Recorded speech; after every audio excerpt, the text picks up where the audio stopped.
Masjid Layur atau yang biasa disebut dengan Masjid Menara merupakan bangunan masjid tua di kota Semarang yang didirikan sekitar tahun 1802.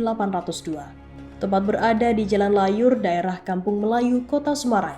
Usia masjid ini mencapai 221 tahun. Masjid ini dibangun oleh para pedagang Arab yang membawa barang dagangannya menggunakan kapal.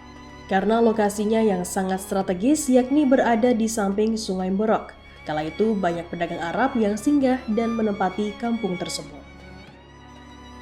Memiliki luas bangunan 108 meter persegi yang berdiri di lahan seluas 270 meter persegi. Masjid Menara juga menjadi tonggak penyebaran agama Islam di kota Semarang. Bahkan dalam Historical Education Journal yang diterbitkan pada tahun 2021, Masjid Menara sangat berpengaruh terhadap persebaran agama di Kampung Melayu dan sekitarnya pada abad ke-18. Pada awalnya bangunan masjid terdiri dari 2 lantai, namun karena banjir rob, bangunan masjid pada lantai 1 tidak lagi berfungsi sebagai tempat ibadah. Dilihat dari luar, Masjid Layur menyimpan banyak sejarah masa lalu daerah sekitar masjid dan Semarang pada umumnya. Dari segi bangunan, Masjid Layur termasuk salah satu masjid yang unik.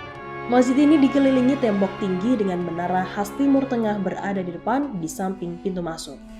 Menara masjid terletak di bagian depan dengan denah lingkaran, sedangkan bangunan utama masjid sendiri bergaya khas Jawa dengan atap masjid susun 3. Bangunan masjid menyerong mengikuti arah kiblat. Lantai bangunan dibuat seperti rumah gadang dan hanya dapat dicapai dengan tangga yang terdapat pada sisi muka. 4 tiang penyangga yang ada di dalam masjid tidak pernah diubah. Selain itu, aksen kayu hingga atap juga masih orisinil. Jika dilihat dari gaya arsitekturnya, terdapat percampuran dari 3 budaya, yakni Jawa, Melayu, dan juga Arab. Bentuk arsitektur Masjid Jawa beratap tajuk limasan, susun 3 dengan mustaka di atasnya. Konstruksi utama masjid adalah 3 kayu sokoguru dengan bentuk masjid rumah panggung.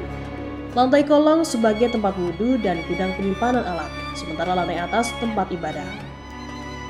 Walaupun sudah dimakan usia, namun masjid ini masih kokoh dan masih digunakan oleh masyarakat sekitar untuk tempat beribadah.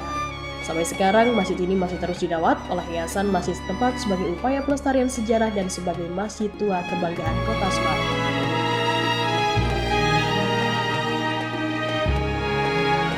Terima kasih sudah nonton. Jangan lupa like, subscribe, dan share ya.